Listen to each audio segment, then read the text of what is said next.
Avant de parler du SPD en tant que tel, on va voir déjà quels sont les partis politiques qui sont présents au Bundestag à l'heure actuelle en Allemagne. Alors déjà, est-ce que vous pouvez me dire quels sont les deux, trois, on va dire, techniquement c'est trois, mais surtout les deux principaux partis politiques qui sont au gouvernement allemand à l'heure actuelle?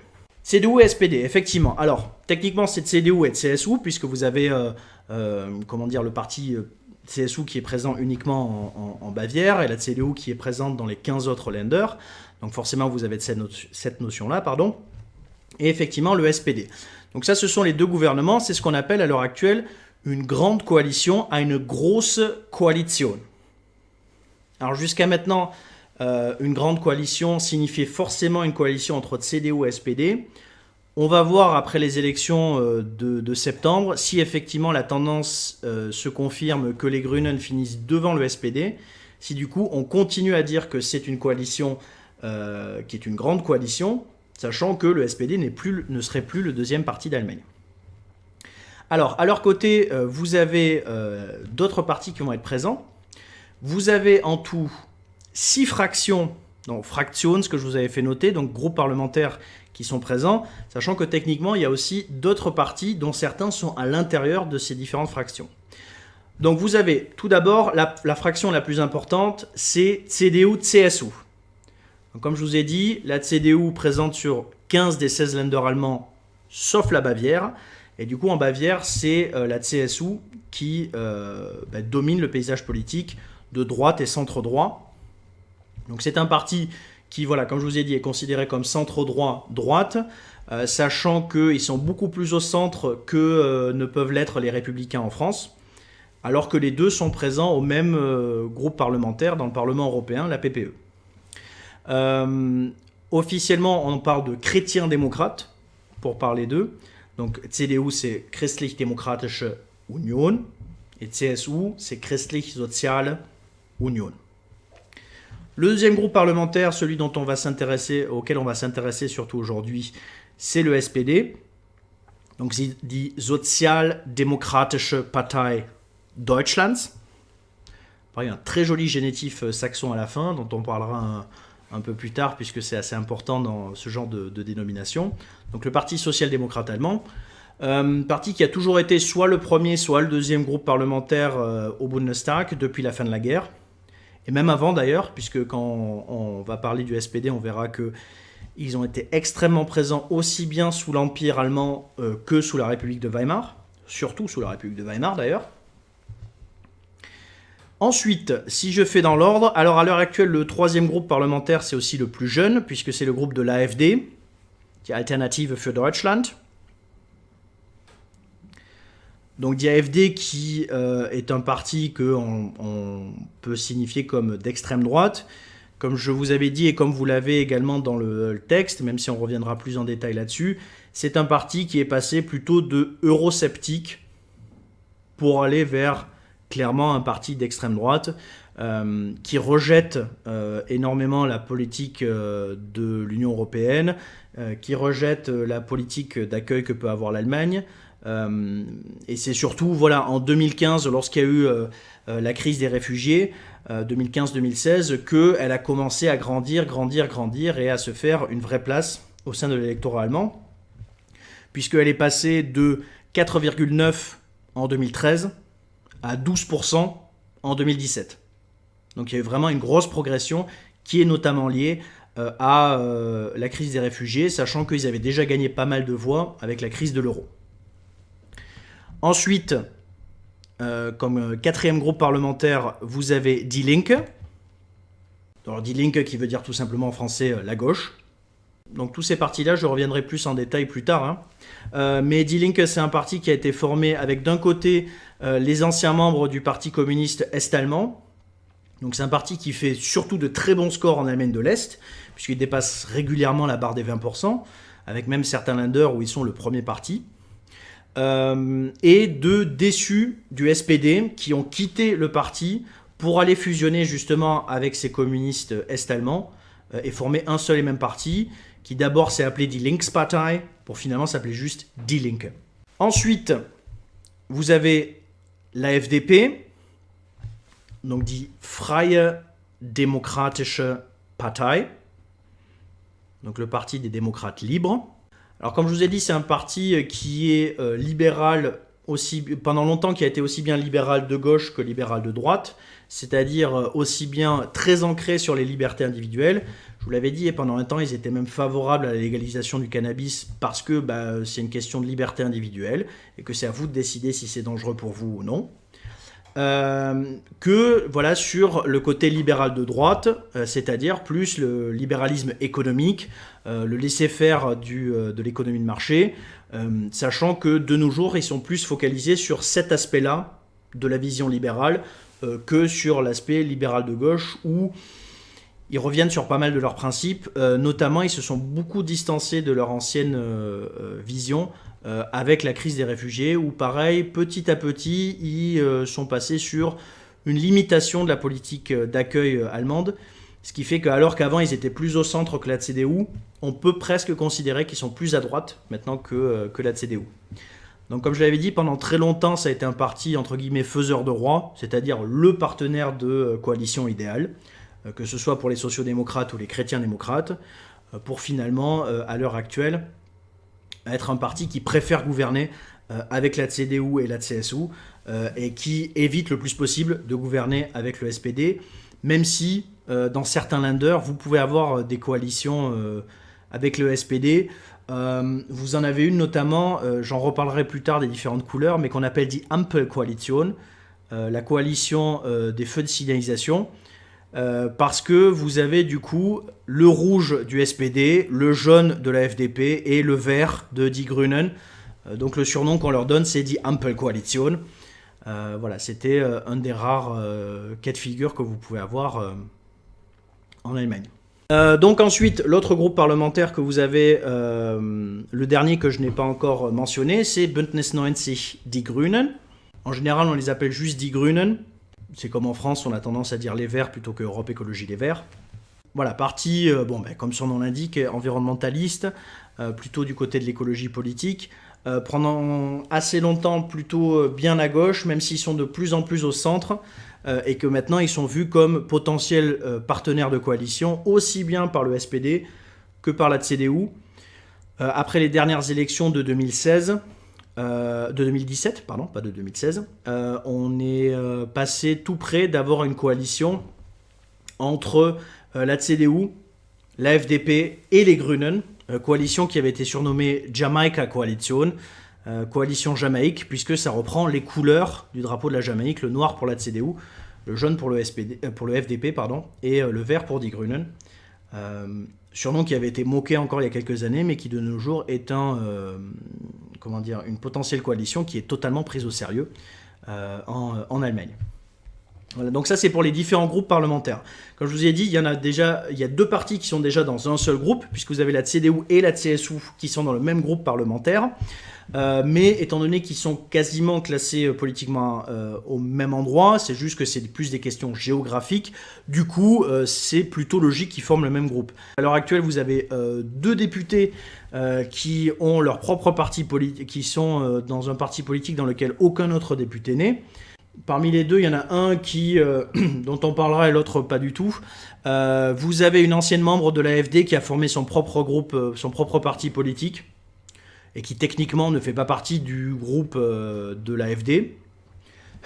Et vous avez un ancien membre du SPD qui a juste quitté le parti et qui n'a pas forcément trouvé de nouvelles maisons et qui du coup a décidé d'adhérer au parti qui s'appelle juste Die Partei, qui est en fait un parti politique satirique, et donc qui techniquement a un membre au Bundestag, puisque c'est un ancien membre du SPD qui s'est fait élire sous l'étiquette SPD avant de rejoindre le parti satirique.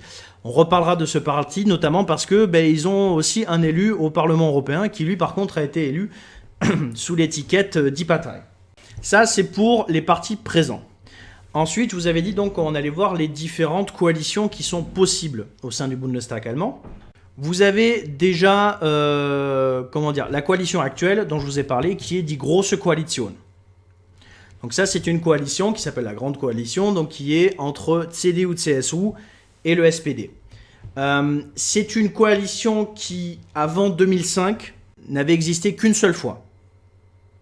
Donc, comme je vous avais dit, entre 1966 et 1969, l'Allemagne avait fait avait fait face à une crise économique qui ne la touchait qu'elle, puisque le modèle qu'ils avaient mis en place d'économie sociale de marché avait eu quelques couacs, et du coup, on avait décidé de passer à une grande coalition afin de faire passer les lois le plus rapidement possible et d'avoir un accord le plus large possible, ce qui faisait que vous aviez un gouvernement qui avait plus de 75% des députés, qui en fait du coup faisait passer un peu tout ce qu'ils veulent.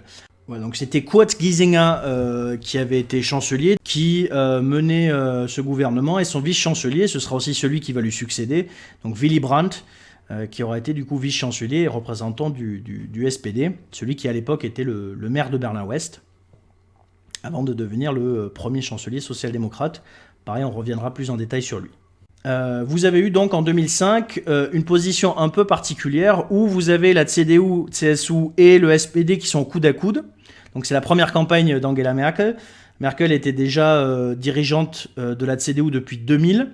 Mais elle avait laissé sa place en 2002 au candidat de la CSU pour mener la campagne. Et donc face à elle, vous aviez Schröder qui à ce moment-là était chancelier. Et des coalitions qui avaient déjà existé par le passé n'étaient possibles, sauf la grande coalition. Il y aurait eu éventuellement la possibilité de faire une coalition Die Linke, Grüne et SPD. Mais le SPD à l'époque refusait de gouverner avec Die Linke. Donc du coup, il ne restait plus qu'une seule possibilité, c'était former une grande coalition CDU-SPD, menée par Angela Merkel.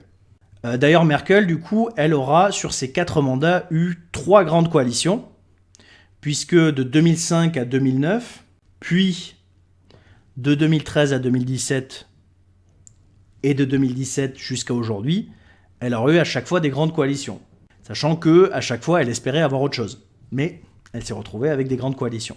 Entre 2009 et 2013, elle a eu une coalition avec le FDP, on y reviendra un peu après. Voilà, en 2005, on était d'abord dans une situation qui était assez exceptionnelle, contrairement à l'Autriche où vous n'aviez quasiment eu que des grandes coalitions entre chrétiens-démocrates et sociaux-démocrates. Pour l'Allemagne, c'était la deuxième fois depuis l'après-guerre, que vous aviez eu une grande coalition. Vous en aviez eu plusieurs sous la République de Weimar, même si on parlait de grande coalition, c'est compliqué tellement il y avait de petits partis politiques présents au Parlement. Mais en tout cas, voilà, c'était... Donc on parle de grosse coalition. On peut aussi parler de Schwarz-Rot. C'est probablement le nom que prendra cette coalition à l'avenir si effectivement le SPD confirme être derrière Die Grünen à l'élection de septembre. Parce que du coup, c'est plus les 2 plus importants partis politiques, ce serait le premier et le troisième qui gouvernent ensemble. Vous avez déjà des cas de figure en Allemagne où c'est le cas, où le SPD n'est pas le deuxième ou le premier parti. Et du coup, on parle plutôt de Schwarz-Rot ou Rot-Schwarz, si jamais c'est le SPD qui est en tête. Ce qui arrive pas souvent, mais ce qui arrive. Les Allemands, en général, vont utiliser les couleurs des partis politiques pour parler des coalitions. Si on regarde les différentes couleurs, donc comme je vous ai dit, chrétien-démocrate, donc CDU, CSU, on utilise la couleur noire, donc Schwarz. Je vous rappelle l'écriture pour celles et ceux qui auraient oublié.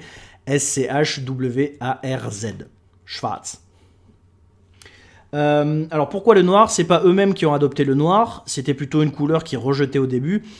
C'est parce que c'est un parti qui qui est chrétien et même qui avait plutôt tendance à être plus proche des catholiques que des protestants pendant longtemps. On y reviendra quand on parlera de leur histoire. Et du coup, le noir, c'était tout simplement la couleur de la tenue des prêtres. Donc du coup, au début, de façon, péjorative, on parlait de Die Schwarzen pour parler de la CDU et la CSU, alors que maintenant, c'est rentré dans la vision en général. Si vous regardez des résultats électoraux ou des sondages, à chaque fois la CDU sera marquée en noir pour la différencier des autres partis. Alors que le logo de la CDU, c'est juste CDU écrit en rouge. Régulièrement, ils utilisent le orange aussi, donc c'est pas du tout eux. Mais maintenant, ça fait bien 25-30 ans qu'ils s'en fichent complètement quand on les voit comme Die Schwarzen.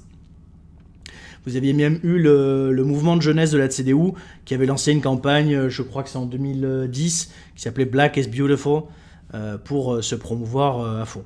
D'ailleurs, c'est aussi la couleur de l'EVP, le parti donc O-VP, le parti chrétien-démocrate d'Autriche. Ensuite, SPD, le rouge.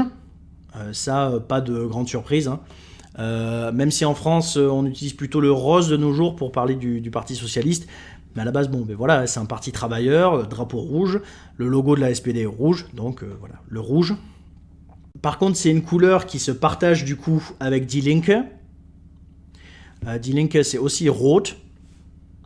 C'est pour ça que quand on parle d'un potentiel gouvernement SPD, Die Linke, Die Grünen, on va parler de rot-rot-grün. Parce que du coup, vous avez deux partis qui sont en rouge. Alors du coup, en général, quand vous regardez des résultats de sondage, Die Linke, on va les mettre soit en rouge, bordeaux, soit éventuellement... Alors certains vont les mettre en rose, c'est assez rare, mais souvent ils vont être mis en rouge, bordeaux, violet, justement pour arriver à les différencier du SPD, mais leur couleur à eux, à la base, c'est le rouge. Bon, Die Grünen, j'ai pas besoin de vous faire un dessin sur ce qu'est leur couleur, hein. Die Grünen, voilà, tout simplement le vert, hein, c'est eux qui ont choisi cette couleur, c'est leur couleur politique, c'est la couleur de l'environnementalisme en général, donc forcément, c'est voilà, si demain vous avez un parti qui s'appelle Die Gelben, on va pas leur mettre une couleur violette, alors qu'ils s'appellent eux-mêmes les jaunes, voilà, là c'est la même chose pour Die Grünen. Le FDP, c'est en jaune, pareil, c'est couleurs que eux ont choisi. Il n'y a pas de... J'avais travaillé un temps sur la signification des couleurs politiques. Il n'y a pas de vraie signification derrière le jaune. Voilà, ça fait aussi couleur. Les autres ne prennent pas le jaune, donc eux ils utilisent le jaune. Pendant longtemps, le jaune avait plutôt une connotation négative. Mais voilà, c'est une couleur que eux ont adoptée très tôt. Leur logo est jaune et bleu. Même de nos jours, ils ont... après avoir perdu leur place au Bundestag, ils ont changé un peu leur visuel et il est maintenant jaune, bleu et rose. Et effectivement, c'est la couleur sous laquelle ils sont toujours mis en avant. Et il nous reste l'AfD. Alors l'AfD, pendant longtemps, la question était de quelle couleur les mettre. En général, les mouvements d'extrême droite en Allemagne, le NPD par exemple, on les mettait en marron, brown. Parce que c'est la couleur rattachée à l'extrême droite, hein, parce que c'était la couleur des uniformes nationaux socialistes. Mais leur logo est en bleu, et on les met en bleu, en général, dans les résultats. Donc c'est blau. Sachant que pour l'instant, il n'y a eu aucun gouvernement, même local, avec l'AfD, donc on n'a pas vraiment parlé de, gouvernement schwarz-blau, par exemple, pour parler d'un gouvernement entre CDU et AfD. Hein, pour l'instant, il n'y a pas encore eu cette discussion. Comme je vous ai dit, les différentes coalitions qu'il y a eu en Allemagne, donc il y a eu des grosses coalitions qu'on va appeler Schwarz-Rot probablement à l'avenir, ou Rot-Schwarz. Sachez qu'en général, on met d'abord la couleur du parti qui a le plus d'élus. Donc si par exemple demain il devait y avoir une grande coalition, mais que c'est la SPD qui est devant la CDU, on dira Rot-Schwarz. Après, les autres que vous avez eu dans l'histoire allemande, vous avez eu Schwarz-Gelb, pour CDU, CSU et FDP, donc Schwarz-Gelb, qui a été le gouvernement qui a dirigé l'Allemagne de 1949 jusqu'en 1966, et ensuite de nouveau de 1983 jusqu'en 1998, avec, comme je vous ai dit, le seul mandat de Merkel qui n'était pas un mandat de grande coalition, où c'était de nouveau Schwarz-Gelb. C'était la coalition qu'elle aurait voulu dès le départ, qu'elle n'a pas obtenu, puisque la FDP n'avait pas fait un score suffisamment important, et la CDU non plus d'ailleurs. Et du coup, elle avait dû se contenter d'une grande coalition. Mais voilà, c'est la coalition par défaut qu'elle préfère. Donc en 2009, ils avaient fait un très très bon score, avant de s'effondrer en 2013, et pour la première fois de leur histoire, de ne pas être présents au Bundestag, puisqu'ils avaient fait moins de 5%, ce qui n'était jamais arrivé ni au FDP, ni d'ailleurs à aucun parti libéral. Depuis l'Empire allemand, il y avait toujours eu au moins un parti libéral présent dans le Parlement, bon, évidemment sauf sous le national-socialisme, mais donc la période entre 2013 et 2017, c'est la seule de l'histoire allemande, de l'histoire parlementaire allemande, où il n'y avait aucun parti libéral. Pareil, on reviendra là-dessus quand on parlera de la FDP. Ensuite, vous aviez Rot-Gelb, également, donc SPD et FDP. Donc comme je vous ai dit, ça a été les faiseurs de roi pendant très longtemps, hein, ce qui inclut donc la période où ils ont gouverné avec Willy Brandt, puis avec Helmut Schmidt, donc de 1969 jusqu'en 1983. C'est d'ailleurs le seul gouvernement au niveau fédéral entre SPD et FDP, même si c'est quand même sur une période assez longue. C'est eux d'ailleurs qui du coup vont provoquer la chute du gouvernement Schmidt, puisqu'ils vont retirer leur soutien à Schmidt pour apporter leur soutien à Kohl de la CDU. Ensuite, première nouveauté du coup en 98, avec Rot-Grün, rouge-vert, SPD Die Grünen, pardon. Alors pendant longtemps, donc les Grünen, comme vous l'avez dans le texte, hein, fondés en 1980, puis renommé Bündnis 90 Die Grünen en 93, pendant longtemps a été vu comme un piqueur de voix aux sociodémocrates, c'est-à-dire un concurrent à gauche, alors qu'il n'en avait pas avant, et qui du coup, de facto, donnait le pouvoir aux chrétiens démocrates. Après plusieurs petites expérimentations dans différents länders, les sociodémocrates finalement se décident que les Grünen sont un parti avec lequel on peut gouverner, et donc sous Gerhard Schröder, vous aurez une majorité rouge-verte, avec notamment Joschka Fischer comme ministre des Affaires étrangères et vice-chancelier, qui sera notamment responsable de superviser l'intervention allemande au Kosovo et le refus d'intervenir en Irak. Voilà, donc ça, ce sont toutes les coalitions qu'on a eues pour l'instant au niveau national, donc au niveau fédéral. Au niveau local, vous avez eu d'autres coalitions qui ont vu le jour. Donc le premier exemple que je vous avais donné, qui a été une coalition aussi qui a été menée, tentée d'être menée à partir de 2017, c'est Jamaica Coalition. Donc je vous rappelle que Jamaïque en allemand s'écrit avec un K, donc Jamaica Coalition. Donc tout simplement noir, vert, jaune, donc CDU, CSU, FDP et Grüne. La première fois que vous avez eu cette tentative, ça a été à Hambourg. Hambourg qui est une ville très social-démocrate. Donc la seule façon de faire tomber du coup une potentielle victoire social-démocrate, c'est d'allier tous les autres partis qui étaient en face à l'époque. Donc les chrétiens-démocrates, les libéraux et les verts. Il y a eu plusieurs gouvernements de ces couleurs-là ensuite dans différents länders. Et comme je vous ai dit, en 2017, Merkel, c'était les premières négociations qu'elle avait, c'était avec la FDP et les Grünen, coalitions qui ont explosé en plein vol. Non pas comme tout le monde le pensait à cause d'un refus des Grünen, mais c'est le FDP qui a fait capoter les négociations.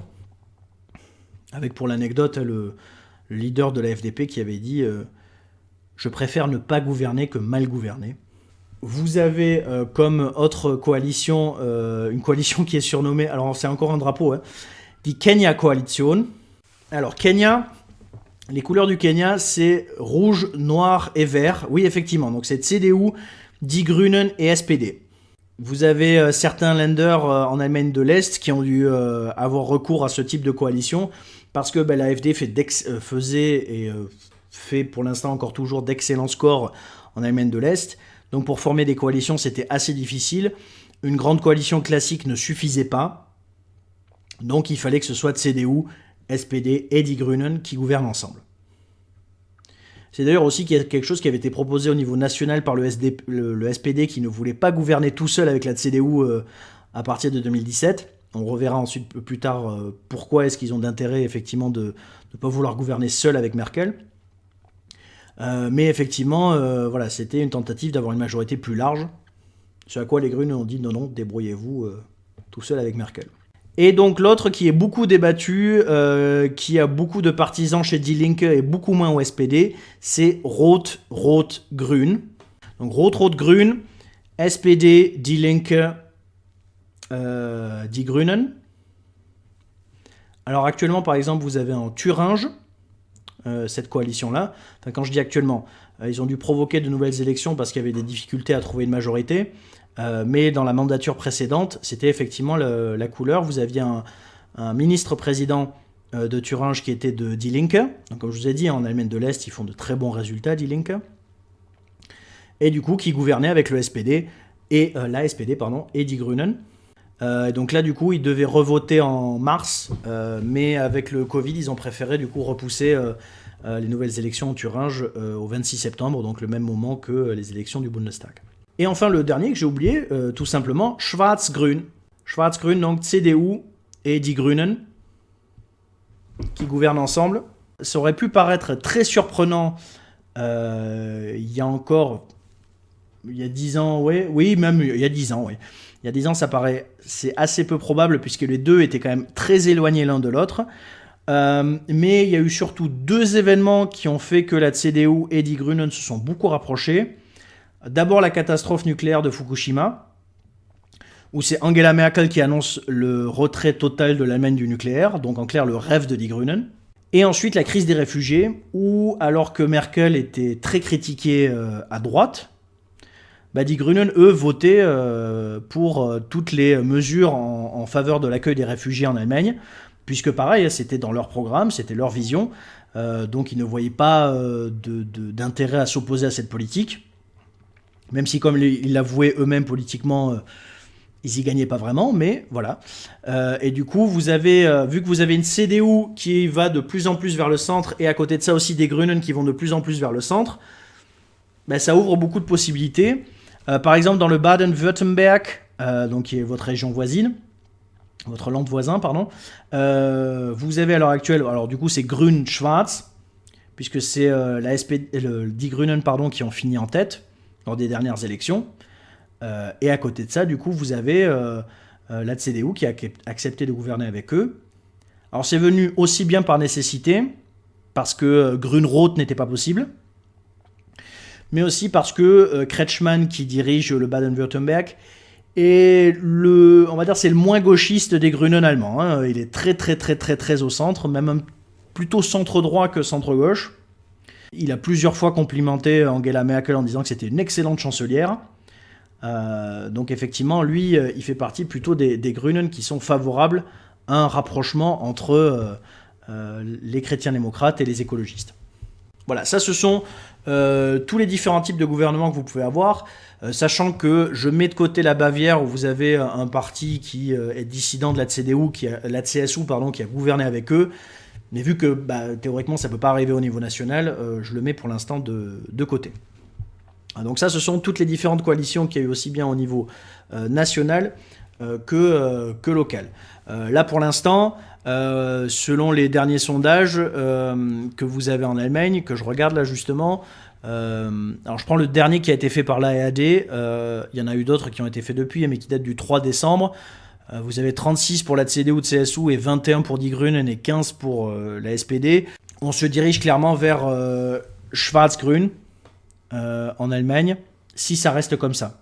Voilà, c'est-à-dire si vous avez toujours une CDU qui est à plus de 35 et les Grünen qui sont autour de la barre des 20, parce que d'autres coalitions sont difficiles. La CDU de CSU ne peut pas gouverner avec la FDP, qui est à 6. Die Grünen aurait beaucoup de mal à faire Grün-Rot-Rot, puisque ça ferait 43%, donc ça ne suffirait pas non plus, puisque la FD est autour des 10. Voilà, donc ça paraît la seule possibilité. Alors techniquement, il pourrait toujours y avoir une ancienne grande coalition, du coup, Schwarz-Rot, qui serait à 51.